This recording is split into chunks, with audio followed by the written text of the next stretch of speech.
That night, the sky over Pennsylvania felt thick, like a pot of stew left too long on the stove. The clouds hung heavy. The wind slapped against the windows like it was warning us a storm was on its way. I sat in the back seat of Naomi's Mercedes, staring outside, thinking I should have been sitting on a rickety wooden stool at my regular bar, drinking a cold beer and eating fries. Instead, I was stuck in the worst play of my life. Naomi, my wife, 38, her breath still carrying the taste of red wine from our anniversary dinner, slammed the brakes at rest area 47. The place had nothing but an abandoned building with boarded-up windows, a few plastic chairs with broken legs, and a vending machine that had been dead since 2005. Romantic, if you happened to be dating a ghost. Beside Naomi was Sloane, her younger sister. Sloane never missed a chance to turn a tragedy into her personal reality show. She pulled out her phone, camera already rolling, as if she was about to film the pilot for a series called Men Getting Schooled, Recycled Edition. Naomi turned to me, eyes blazing.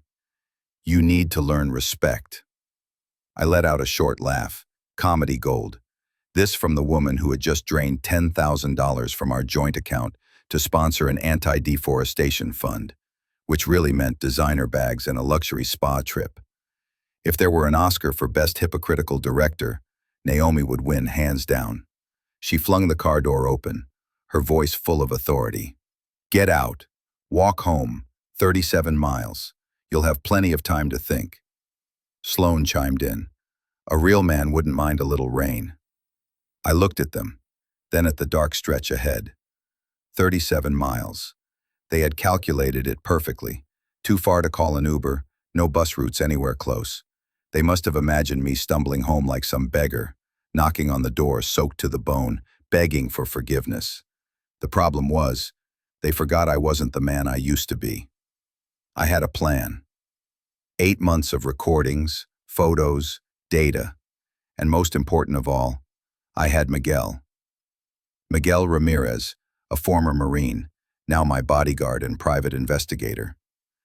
He was parked just a few yards away in a black Ford, calm as if he was waiting for someone to invite him to grab a hot dog. I opened my recording app, tapped the red button, and slipped the phone into my raincoat pocket. Slow and deliberate, like I was the lead actor in a B-grade drama that Naomi and her sister thought was a masterpiece. I stepped out, slammed the door shut, the echo bouncing across the empty lot. The sarcasm in my head was sharp. They say marriage is about sharing joy, sharing sorrow. My wife? She shared the GPS coordinates of this rundown rest stop with her sister. That's community spirit for you. The Mercedes roared off, its tires spraying muddy water on my pants. Naomi didn't bother shutting off the engine or looking back. Sloane kept the camera in my face until there was nothing to capture. They drove away, taillights glowing red like two devil eyes fading into the dark. I stood still, counting silently to 60. When the lights disappeared, I turned and walked toward the black Ford. The door opened, warm yellow light spilling out. Miguel handed me a steaming paper cup. "Hot coffee," he said. I took a sip, the bitter taste spreading across my mouth. Outside, the first drops of rain fell, heavy as lead. I exhaled, a faint smile tugging at my lips. "Thanks, Miguel. I think they just signed my confession for me tonight." He nodded, started the car. The wipers brushed away the early rain. The Ford pulled off, leaving behind the empty rest stop and the half-baked performance. I leaned back, staring out the window, thinking about the irony. Years of marriage, and I had never been treated like an adult. Yet the moment they abandoned me in the rain, I realized I was the one in control. They thought they were holding the script, but the truth was, they'd been cast as extras in a movie I had been directing for months. To outsiders, this might look like humiliation. To me, it was a gift wrapped in torn paper, a living piece of evidence, perfect for my case file. And right there, in that Ford speeding through the storm, I decided to share my story. Because if I, an operations manager at a paper mill, could be turned into a sideshow by my wife and her sister, then surely thousands of others out there had been abandoned, humiliated, or schooled the same way. So let me ask you, listening to me now, if you've ever been left out in the rain, literally or figuratively, drop a comment and tell me where you're watching from. Florida, New York, Kansas, or maybe a small town with just one barber shop and one bar. I want to see the map of people who got soaked but never crumbled. Don't be afraid to share. Because if there's one thing I learned at Rest Area 47, it's this. The rain doesn't kill you. It just washes away the fake makeup of people who think they're smart enough to teach you a lesson. If you've never set foot in a paper mill, imagine this. It's like a man-made snowstorm, except instead of snowflakes, you get buried under fine paper dust that works its way into your hair, your ears, even into the lunch you thought you had sealed tight in a steel box. Riverbend Paper Mill, where I spent nearly 2 decades, had no luxury except for the night shift siren that wailed at exactly 11. The forklifts beeping like toddlers playing with toy trucks, and the smell, a mix of damp pulp and sweat, an exclusive perfume no brand in the world would dare to bottle.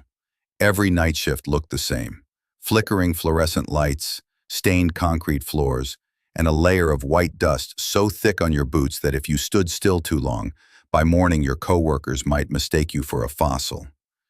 People say winter snow is beautiful because it's pure. Paper dust at Riverbend was nothing pure. It clung like cheap powder on a collar. The more you brushed it, the worse it smeared. Yet to me, that dust was as familiar as breathing. It reminded me that at least in this noisy place, I knew I was alive, unlike the calculated silence in my own kitchen. That night, I clocked in with the same mindset as always. Check the cutter, sign Form 10 for the bright 92 shipment, and remind Hank, one of the veteran drivers, not to smoke by the pallets. Everything ran smoothly until I saw a stack of shipping orders. Nothing odd, except one number jumped out at me. SO 43-1187. The problem was, I had signed that exact order the week before. Same weight, same route. And yet here it was again. Only this copy listed 20.5 tons instead of 24. Nearly 4 tons are missing. If you don't know, that much pulp could make enough toilet paper for all of Milltown to wipe their hands clean for 3 months. I frowned. A duplicate could be a clerical error. But I knew how to check. The ERP system, every warehouse manager's nightmare. I pulled out my laptop, checked the logs, and there it was. 24 tons had already been marked shipped, but now a second shipment showed completed, a different weight. One load, counted twice, 2 different numbers, which meant something was skimmed off the top. I tapped my pen, thinking of a line dripping with sarcasm. In a paper mill, the one thing you'd think you could trust is paper. But apparently, even paper lies when someone prints a fake order for it. Just then, Ellie Boyd, the soon-to-retire head accountant, walked past. Ellie was 18 years older than me, voice scratchy like an old loudspeaker, always keeping a pencil tucked behind her ear. She saw me scowling at the screen, tilted her head. Check SO 43 again, David. I've seen it twice in the books. Somebody's playing the duplication game. I looked at her, grateful that in this world of cold machines, someone sharp still noticed the cracks. Thanks, Ellie. Looks like I'll be staying late. Don't let them make a fool out of you. She tossed back as Cat, reminding me to grab a raincoat. I dug deeper into the logs and found something else. Hank's GPS that night should have run straight along Highway 22, but there was a 15-minute stop at an off-site warehouse 12 miles from the mill. No reason listed, no note, just a hole in the route. Hank wasn't stupid. He bragged about timing his bathroom breaks to the minute, so he never missed a checkpoint. So a quiet 15-minute stop with no record, that wasn't an accident. I printed the stack, clipped it neatly. Paper dust clung to my hands like caked-on makeup. If this were a stage, the dust was the foundation covering up a fraud. Walking through the floor, I spotted Kyle, the CEO's nephew, parachuted in as warehouse manager, barking orders at the younger workers. He dressed sharper than the job required, crisp shirt, shiny blue tie, shoes polished enough to reflect the neon. He looked like a kid throwing a tantrum after losing his juice box. "You guys entered the numbers wrong," he screeched. "I don't want another mistake this week." As I passed, Kyle shot me a cold look, then quickly turned away. I smirked. At Riverbend, Only two kinds of people avoid eye contact: the rookies who can't handle the dust, and the guilty. Kyle wasn't the first kind. That night after my shift, I sat in my office and pulled out my leather-bound notebook, a habit from my father. Every odd detail is logged by hand. Inside I listed SO 43-1187 duplicate order. ERP is showing 2 shipments, off by 3.5 tons. Hank's GPS 15-minute detour. Kyle dodges eye contact. I closed the book, slid it into the drawer beside my father's old punch card, the only thing he left behind after 40 years on the floor. I often tucked it into my phone case like a charm. He used to say, "Paper doesn't lie if it's printed right." He probably never imagined one day I'd have to prove that line by exposing fraud in our own mill. Walking out to the lot, paper dust still clung to my boots. I looked down and chuckled. This dust sticks longer than my marriage ever did. At least it's honest. Where it sticks, it admits it, doesn't pretend otherwise. I climbed into my pickup thinking of Naomi. While I was drowning in paper dust, she was probably stretched out in some hotel bed with a bottle of wine, telling her sister I never noticed anything. But they were wrong. I noticed every number, every speck of dust, every missing minute, and soon I'd turn those numbers into the rope that choked their fraud. The headlights cut through the night fog. I drove toward my temporary apartment, paper dust falling onto the truck floor like off-color snow. I let out a dry laugh, sarcasm echoing in my head. In a paper mill, the one thing you'd think you could trust is paper. But even paper will lie if someone prints a fake shipping order. The difference is, I know how to make paper tell the truth. And just like that, my plan moved one step forward. Naomi had a familiar trick. Whenever I asked a question that cut a little too close, she'd tilt her head, squint, and sigh like she was stuck living with a madman. "David, you're paranoid again. You should see a therapist. There are medications that could help you be less suspicious." The last word always delivered like she was auditioning for a morning talk show. Funny thing, I asked where the 10 grand went. She said I needed pills. I asked why there were duplicate shipping orders. She told me I was stressed from paper dust. Once, when I stumbled across a credit card charge for Montgomery Inn, Suite 214, Naomi just shrugged. "Oh, must be a system error. Drink less coffee. David." I smiled, nodded, because there was one truth she didn't know. I wasn't drinking coffee alone anymore. I had Priya Sharma, forensic accountant. She had worked for the IRS, now ran her own practice. When we first met, Priya looked over the stack of statements and smirked. "If you're paranoid, then nice to meet you. I'm fraud's worst nightmare." 3 weeks later, she found what I needed. Small transfers, scattered across months, funneled into a shell company called S. Pierce Holdings. "Pierce," I muttered when I saw the name. "Know anyone named Pierce?" Priya asked. I laughed, dry. Pierce was Naomi and Sloane's last name. If that wasn't blatant, I didn't know what was. The transactions weren't huge, 1,200 here, 2,800 there, but together, they added up. More importantly, they were disguised under multiple budget categories at the mill. Equipment maintenance, shipping fees, even the so-called reforestation charity Naomi loved to brag about. I had never seen anyone buy stilettos and save the rainforest in the same stroke, but apparently Naomi had figured it out. While Priya dug through the numbers, I endured Kyle at the mill. Arthur's nephew parachuted into the role of warehouse manager, a position so critical one wrong kilo could cost a contract. Kyle thought he was holding a scepter. He strutted around, gaudy blue tie flashing, voice pitched like a kid who just lost his juice box. One afternoon, he shouted across the floor, "Who entered the wrong numbers? I don't want another mistake this week." No one spoke. Kyle grinned, turned to me. "David, you've been here the longest. Teach them." I swallowed a laugh. The kid who just learned how to type a password now wanted me to train my team on his command. I nodded, soft. "Sure, Kyle. I'll teach them, but remember, every lesson has its price." Kyle didn't get it, but Priya did. She sent me a report.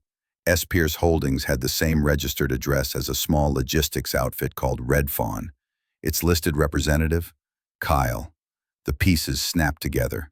Naomi, Sloane, and Kyle. A fraud triangle, shielded by fake orders, duplicate invoices, and arrogance. I let them keep performing, because Miguel was already moving. Miguel wasn't some trenchcoat detective in a fedora. Was clean, simple, patient. On a Thursday night, he sent me a folder of photos. Naomi stepping out of a Lexus, walking into a motel on the outskirts. In her hand, a bag with French wine. An hour later, Kyle appeared, shirt unbuttoned, grin wide enough to reflect the motel lights. The last photo nearly made me choke on my drink. Naomi swiping the company credit card to pay for the wine. Not her personal card, not cash. Riverbend's corporate account. If there were a trophy for laziest fraudster, Naomi would take home the gold. I flipped through the pictures in my shabby apartment, sipping cheap bourbon. Each shot was another snip of the scissors cutting me loose from this rotten marriage. I chuckled, muttered, "At least they're loyal. Loyal to burning my money." Naomi kept her act up at home. "Don't worry about the finances, you wouldn't understand," she'd say, laughing at her phone, texting someone I knew wasn't an old high school friend. Sloane, loyal sidekick, poured more wine for her sister and told me, "David, you should get out more. A morning yoga class would clear your head." In my mind, I thought, sure, the only yoga I need is Exhibit 17 in court. The strange thing was, I wasn't angry anymore. 8 months earlier, I might have slammed a table, shouted, ended up apologizing to myself. But now, with everything documented, photographed, time-stamped, I felt calm. Like an origami artist folding sheet by sheet, patient, until a flat page became a sharp crane. Naomi might think I'm crazy. Kyle might think he's clever. But I knew the truth. They were walking straight into the trap I built. And when the time came, every invoice, every transfer, every motel photo would become a mirror, reflecting their real faces. That night, I wrote into my leather notebook, "Priya, trace the money. S. Pierce Holdings, Red Fawn Logistics equals Kyle. Miguel, motel photos plus company card. Naomi, denial, called me paranoid." I closed the book, slid it into the drawer. Paper dust still clung to my shoes. I brushed it off, watched it float down, thought. Dust can fool the eyes, but never the lungs. Just like Naomi could play the dutiful wife, but couldn't hide the stench of betrayal. Outside, Riverbend howled with the night shift siren. In my head, a different tune played.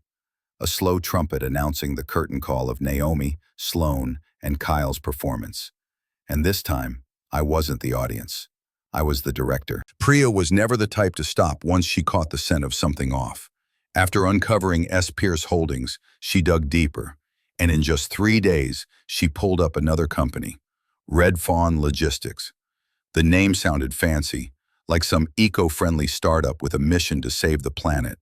But in reality, it was nothing more than a rusty warehouse off Highway 17. The owner on paper was an LLC in Delaware, owned by another LLC in Nevada. Russian nesting dolls. Only this set had paint chipping off, exposing one name underneath. Kyle Pierce. 2 layers of shell, same hollow candy inside. Priya sent me the report in her calm voice. "They think hiding behind LLCs makes them safe. I've peeled back Panama networks 10 times this complicated. This is like kids playing hide and seek, leaving footprints in the sand." I sat in my temporary apartment flipping through the pages, torn between laughing and cursing. Kyle, the kid who probably couldn't recite the periodic table, was now listed as the owner of a logistics company, siphoning money from the very mill my father devoted his life to. If this were a comedy, the audience would be booing at how obvious the script was. I chose to keep silent. At weekly meetings, I sat in the corner, pretending to study numbers on a page. The recorder in my pocket captured every word, especially Arthur's, the CEO of Riverbend. Arthur entered the boardroom like a king, shoulders back, red tie, belly straining forward as if he were about to read the Declaration of Independence. Then he spoke, and all the pomp evaporated. His voice was flat, lifeless, like a Walmart associate reading the weekend discount flyer. At Riverbend, Corporate ethics are our guiding principle. We value transparency, integrity, and community responsibility. I sat there smiling, thinking. He preached ethics with the same passion people use to announce buy one, get one toilet paper sales. Free empty roll included. The irony was sharp. While Arthur played profit, I knew every dollar was flowing straight into Red Fawn, the company run by his own nephew. Naomi and Sloane turned my home into the backstage lounge for this so-called ethical mission. 3 layers of theater. The CEO as visionary, the nephew as young entrepreneur, my wife as selfless homemaker. One late night, Hank, the container driver with the gray beard and cigarette-stained coat, found me in the lot. He lit up, smoke curling, voice low. "David, ever wondered why the runs take an extra 15 minutes off route?" I looked at him, said nothing. Hank blew a smoke ring, kept going. "I get paid extra. Not much, a couple of hundred each trip. Just stop at Red Fawn for a quick inspection. But you know, there's no inspection. They skim the load." He glanced around, lowered his voice further. "I don't want trouble, but I've got 2 kids in college. You understand?" I nodded. I understood. In pretending not to see rolls vanish, I wrote it all down. Priya logged the data, built the chart. Each run lost 3 to 4 tons on average. Over a year, the snow of missing paper added up to $8 million, a number big enough to jolt Riverbend and the SEC awake. Arthur still had no clue. He still marched into the boardroom, waving his hands about sustainability, while Kyle leaned back in his chair, tapping on his phone like he was running Wall Street off a touchscreen. Naomi still played the proud wife, telling me to think more positively. And I still sat there, pretending to grind through reports while deciding which recording to release first. Once, Arthur slammed the table so hard his coffee cup nearly leapt to its death. He barked about responsibility, while in my briefcase sat enough evidence to prove his only responsibility was letting his nephew bleed the company dry. I stayed silent, smiling. The same smile that made Naomi furious every time she said I needed medication. Red Fawn Logistics. A name that conjured deer leaping across open fields, when in truth, it was a steel-jawed beast swallowing cash whole. And me, the so-called ordinary operations manager, was holding the key to lock its mouth shut. When I left the meeting that day, paper dust coated my shoes again. I looked down and laughed. That dust was more real than Arthur's speeches. At least it didn't pretend to be winter snow. And I knew the game was about to get interesting. The scene at Rest Area 47 wasn't just a cheap play. It was a full-blown humiliation festival, staged by 2 amateur directors, Naomi and Sloane. I sat in the back seat, still tasting the steak from Morton's, when the car door swung open. Naomi jerked her chin. "Get out." Sloane raised her phone, video already rolling, with a filter that made my skin look sicker than it was. I figured she planned to post it on some anonymous story with a caption like, "Men need to learn fear." That's modern civilization for you. Back then, it took a whole village to shame someone. Now it just takes a filter. I stayed put, watching the reflection of her screen in Sloane's eyes. She smirked, waiting for me to thrash. I didn't give them the pleasure. I just asked, my voice light, "Naomi, that 10 grand, how exactly did you help Kyle with it?" She froze, only for half a second, but enough for the recorder to catch. A flicker of panic crossed her eyes. Then her voice hardened. "Don't change the subject. You need to learn respect." I almost laughed. "Thank you, Naomi. That sentence was worth more than the check itself." Sloane jumped in, trying to patch the hole. "You're just jealous Kyle is successful. He's young, he has vision." That line landed squarely on tape, too. I didn't need to press further. Silence did the work. The rain fell, filling in the soundtrack. Wind howled through the open door, drops soaking my shirt, each one tapping the recorder in my pocket, tiny periods punctuating a long indictment. Naomi ended the scene with a shove to my shoulder. "Walk it off, David. Maybe 37 miles will teach you how important your wife is." They slammed the door, engine roaring, tires spraying water as they disappeared. I stood alone under the yellow light, but I didn't feel abandoned. I felt gifted. I counted 60 seconds. letting the taillights vanish around the bend. Then I walked toward the abandoned gas station where Miguel's Ford sat waiting. The door opened, warm light spilling into the dark. He handed me a steaming coffee. Enough? More than enough. I slipped the memory card into his hand. They just framed themselves.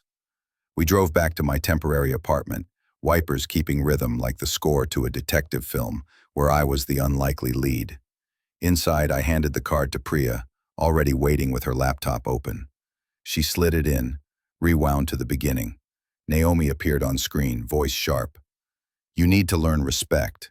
Then my question. That 10 grand, how did you help Kyle with it? The half-second silence. Naomi's faltering voice. Priya paused, looked at me, lips curling. You just landed gold. I sank into the chair, exhaling. Not out of exhaustion, but relief. 8 months.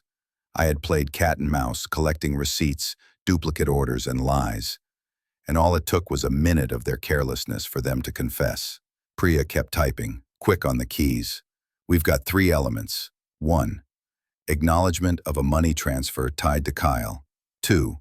Sloane confirming Kyle's success was fueled from outside. 3. Proof of deliberate humiliation. In law, that's called a pattern of abuse. Miguel poured me bourbon, spoke plainly. They think you're a fish stranded in the rain. Truth is, you're the fisherman tightening the net.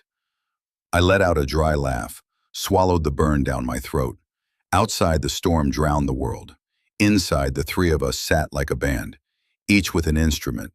Priya on the keyboard, Miguel pouring drinks, me the narrator, keeping time with my breath. I remembered Naomi's eyes before she slammed the door. She thought I'd crumble, kneel in the mud. She didn't know I had scripted the scene. That rain-soaked night was just the climax of a film I had been directing all along. And I knew the next act would earn applause. Priya stopped typing, turned to me. We can take this to the higher-ups now. But if you want them to really collapse, wait a little longer. Every minute they juggle, they tighten the rope themselves. I nodded.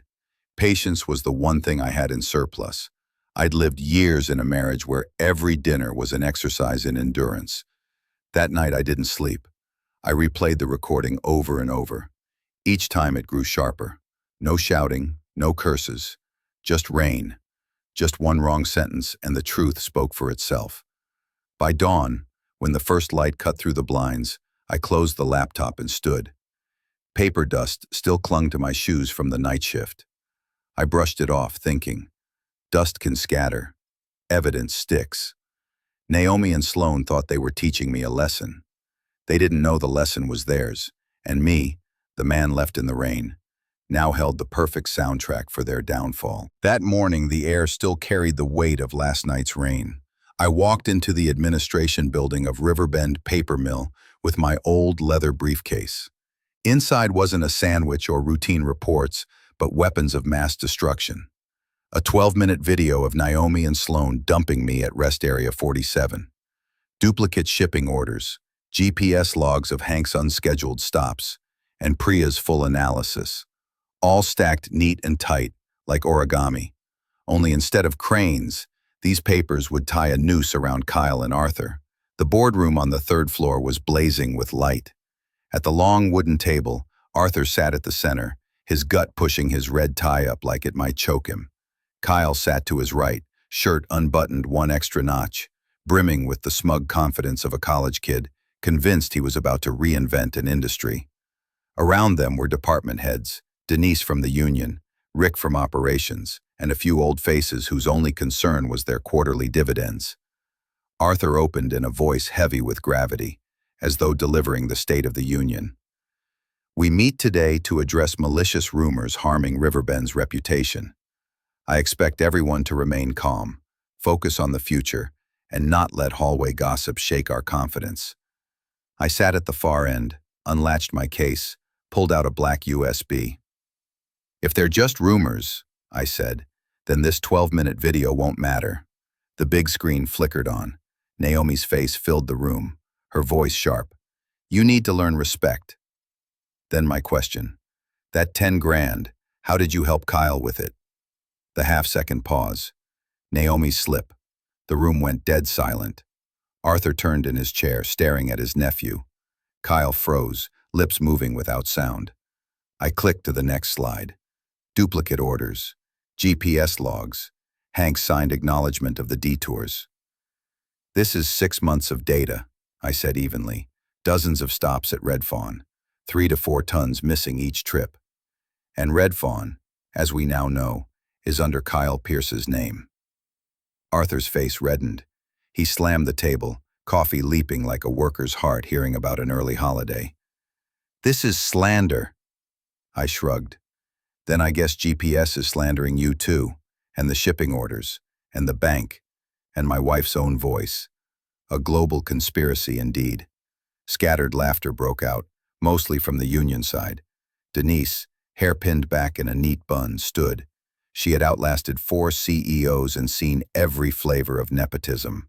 She looked Arthur in the eye. The union backs David. He has evidence. And Riverbend workers are tired of management pocketing cash while they choke on paper dust through the night shift. Applause spread, hesitant at first, then rolling, turning the boardroom into a karaoke bar. I didn't need a microphone. The rhythm of the clapping said it all. Curtain call. The sarcasm in my head was loud. Strange. They're clapping when I didn't even sing.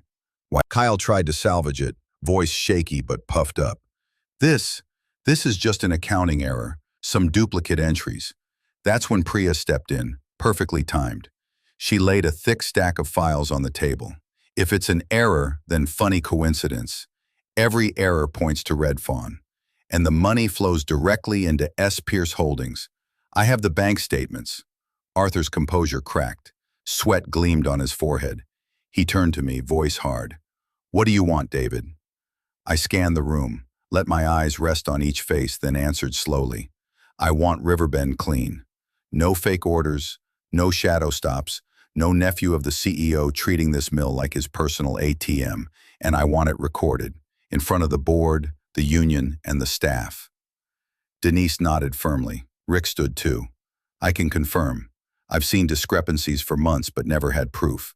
Now it's undeniable. The room erupted. Some directors murmured agreement. Others avoided Arthur's glare. The meeting turned into an arena, and I just sat back watching. Arthur exhaled, leaned back, his voice sinking, almost pleading. We can resolve this internally. No need to take it outside. I laughed. Resolve it internally, like letting your nephew open his own warehouse to skim off shipments? Or preaching corporate ethics with the same passion used to read a 2-for-1 toilet paper flyer? Laughter burst from the staff side. Arthur's face turned purple, but this time no one clapped for him. I clicked off the slides, shut down the screen, packed my files. I've said my piece. Now you decide. Protect Red Fawn or protect Riverbend. But know this. The recordings and video already have 2 safe copies. Chaos filled the room. Arthur's rage on one side, applause and shouts on the other. I stood, walked out, left them to choose. Because I knew the game had entered a new round, and everyone in that room understood one thing. I was no longer the mild manager choking on paper dust. I was the man holding the key to the truth. Attorney Nora Green wasn't the type to circle around. The morning after the board meeting, she already had an emergency petition drafted, neatly clipped inside a red folder. When I asked if she needed more prep time, she just shrugged.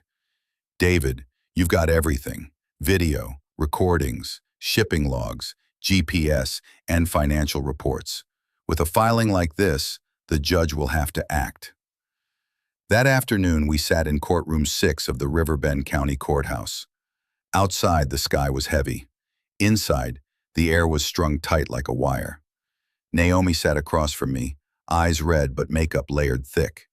Sloane stood at her side, muttering under her breath as if rehearsing some tragic monologue. Kyle sat behind them, glued to his phone, probably praying to some IT god to hack the evidence. Judge Holloway entered, his gavel knocking twice. Known for his sternness, not much of a smile, and a hatred for wasted court time. We are here on an emergency motion filed by Mr. David Pierce regarding the misuse of marital assets and reckless conduct. Miss Green, proceed. Nora rose, voice firm. Your Honor, we have evidence showing that Mrs. Naomi Pierce, along with her sister and Mr. Kyle Pierce, engaged in financial fraud, siphoning company funds, culminating in the night of the storm last month when they abandoned Mr. Pierce at Rest Area 47 and filmed it to humiliate him. Naomi shot up. Lies! Holloway's gavel cracked. Order! Nora signaled. I stood, handed over a small USB to the clerk. The screen flickered on, a faint hiss, then Naomi's voice cut through the silence. You need to learn respect. Her words, sharp as a blade, echoed across the room. A hush fell. A few spectators shivered. Some widened their eyes as if they too were shoved from a car in the rain. Then my question. That 10 grand, how did you help Kyle with it? The half-second pause, worth more than gold, then Naomi's faltering reply. The judge leaned back, expression stone cold. He nodded for the video to stop. The evidence is clear. His voice wasn't loud, but Naomi sank into her seat. Nora pressed forward. Additionally, Your Honor, we have duplicate shipping orders, GPS logs, and financial records showing joint assets funneled into shell companies under Kyle Pierce's name. Holloway turned his gaze to Kyle. Mr. Pierce, would you like to respond? Kyle smirked, his voice shaky but puffed up. Just an accounting error, nothing serious. That was when Nora raised her hand. Permission to add one more exhibit. This is an email leaked from Kyle Pierce's account to Sloane Pierce last week. The screen lit again. The words are clear. Keep quiet, don't worry. Arthur will cover for us. The rest area video only weakens him. David doesn't have the guts to take this to court. The gallery erupted. Naomi spun toward Kyle, eyes blazing. Sloane snatched the printout, tore it to shreds, screaming. On the evidence presented, I order an immediate freeze of all marital assets held by David and Naomi Pierce, including real estate, bank accounts, and Riverbend shares. Mrs. Naomi Pierce is barred from access until a final ruling. The gavel fell like thunder. Naomi burst into tears, mascara streaking down her face. Sloane shrieked, but no one believed her. Kyle buried his head in his hands, mumbling like a man already lost. I sat still, tilting my head slightly. In my mind, my own sarcasm whispered. They thought filming me would humiliate me. Instead, it became the trailer for my lawsuit. Nora smiled, gathering her files, whispering, Congratulations, David. This is only the first round, but you just scored the first knockout. I nodded, said nothing, because sometimes silence is the loudest sound in the courtroom. News spread faster than smoke from a busted boiler. 3 days after the asset freeze, the SEC and the State Attorney General's office swarmed Red Fawn Logistics. No sirens, no flashing lights, just a convoy of black SUVs gliding into the dirt lot, agents stepping out in unison. Kyle stood there in a designer shirt with the tag still dangling, probably yanked off a rack that morning. His face drained when the cuffs snapped shut. He stammered. This is just normal business, but the steel answered for him. At the same time, the press swarmed Arthur like a flock of starving birds. Cameras popped, microphones jammed forward. He had always strutted into the boardroom like royalty, but now he looked like a deer pinned in the headlights. A reporter shouted, Mr. Arthur, did you know your nephew was running a shell company, skimming millions?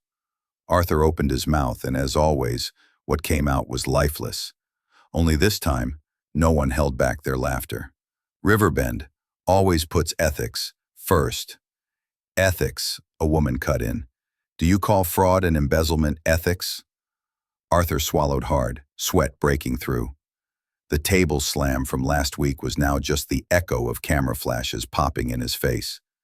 Meanwhile, in interrogation, Naomi and Sloane finally got the reality show they always wanted.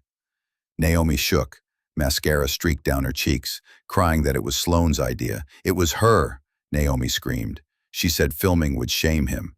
I only followed. Sloane slammed the table, chair screeching. Lies! You told me to hold the camera. You wanted a story to send to Kyle.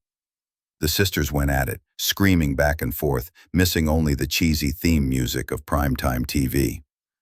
I sat in the viewing room with a coffee, watching through the one-way glass. The finale of their little reality series, except there was no audience vote, and no one wanted a season 2. When the truth spilled out, Riverbend had nowhere left to run. The company blasted a press release across every channel. Riverbend Paper Mill offers its deepest apology to Mr. David Pierce. The company has suspended all executives involved, agreed to compensate Mr. Pierce, and pledged full cooperation with authorities. I read it in the morning paper and smirked. The polished PR tone sounded like an ad for toilet paper. Extra strong, extra absorbent, extra honest. But at least this time, they had no choice but to bow their heads. On my last day at the mill, I packed my desk, a few notebooks, an old photo frame, and my father's steel lunchbox. The lid bent at the corner, latch loose, still carrying the metallic smell of memory. I held it and felt childhood in my hands. My father's morning shifts, the siren wailing, him waving goodbye from across the lot. Walking out, the machines thundered as always. I stopped, looked back one last time, and remembered what he once said. On the floor, the machines are always louder than mouths. Loudest, because paper doesn't just track numbers, it records truth. And the same papers Naomi, Sloane, and Kyle thought they could bury had turned into the indictment that buried them instead. I carried the lunchbox, stepped out of the gate. The rain had just cleared, sunlight breaking weakly through the clouds. A chapter closed. No need for more words. For the arrogant, the ending always comes from the noise they made themselves. 6 months after leaving Riverbend, I no longer woke to the night shift siren, wailing like a funeral trumpet for human dignity. Instead, I woke in a small house in Milltown, hearing the river against the banks and smelling fresh bread drifting in from Baker's Lane. People say the scent of morning bread lifts the spirit better than any vitamin. For me, it was proof that life could taste sweet again after a long storm. I named my new organization the Brightline Foundation. Its mission was simple but brutal: to help workers who had been financially abused, the ones like me, caught in a web where family and company were one and the same. No glossy logo, no empty slogan, just face-to-face meetings where we listened, explained, and showed people how to protect every dollar of sweat from those who sat above them. Every morning, stepping onto the streets of Milltown, I heard greetings. "Morning, Mr. Whitaker." It was the trade school kids from nearby, studying paper mill operations, the same craft my father once devoted his life to. I nodded back, still amazed. At the mill, I was just David. Now they called me with genuine respect. Not the kind of respect Naomi once shouted at me to learn, but the kind that was real.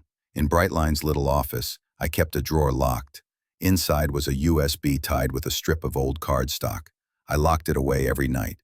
To me, it was no longer just storage. It was the final evidence of a family corporate surgery. I had cut out every tumor called Red Fawn, every clot called Kyle, every rot called Naomi. Surgery done, the patient, me, was finally discharged. Sometimes at worker gatherings, I told the rain story. I remembered every detail. The flickering yellow lights at Rest Area 47, the Mercedes gunning off, the smell of wet earth before the downpour. And I always added one line, just to make them laugh. I used to think the worst Christmas gift was a pair of wool socks. Turns out the worst gift was being told, walk home and think about it in the cold rain. But thank you. I thought about it and filed a lawsuit. The laughter was different from the forced applause in the boardroom. It was warm, honest, and freeing. I picked up my old habit again, handwritten notes. The new notebook filled quickly with cases we helped. Like Frank, a night shift worker forced to sign a training contract that docked his pay for 10 years. Or Marlene, whose manager held her bank card, making her withdraw her wages every cycle. Brightline stood behind them with lawyers, financial advisors, and most importantly, trust. One evening, staring at the records, I thought of my father. He once told me, "David, on the floor, the machines are always louder than mouths." Back then I believed it. Now I knew the second half. In the end, paper is loudest. It echoes in courtrooms, in company offices, and in the hearts of those who thought they'd been forgotten. Occasionally, reporters came. They asked if I regretted exposing a family scandal so publicly. My answer was simple. Regret? Number. If not for that night in the rain, I'd still be sitting in a boardroom pretending to take notes while my life was being siphoned off, like those containers stopped 15 minutes off route. I poured more coffee, looked out at the Milltown River. The water moved steady, unconcerned with human noise. Maybe nature always knew. The excess gets washed away, and only the true current remains. And now let me leave you, the one listening to my story, with this. If you've ever been abandoned by your family or your company, leave a comment and tell me where you're watching from. Florida, New York, Kansas. I want to see the map of people still standing no matter what storms hit their lives. And if you believe silence and truth are the most elegant forms of revenge, hit that subscribe button. It's free, but it's worth more than any course Kyle ever took before the cuffs snapped shut. I am David Whitaker, the man once left in the rain, and now, the man who turned that rain into the foundation of a new life.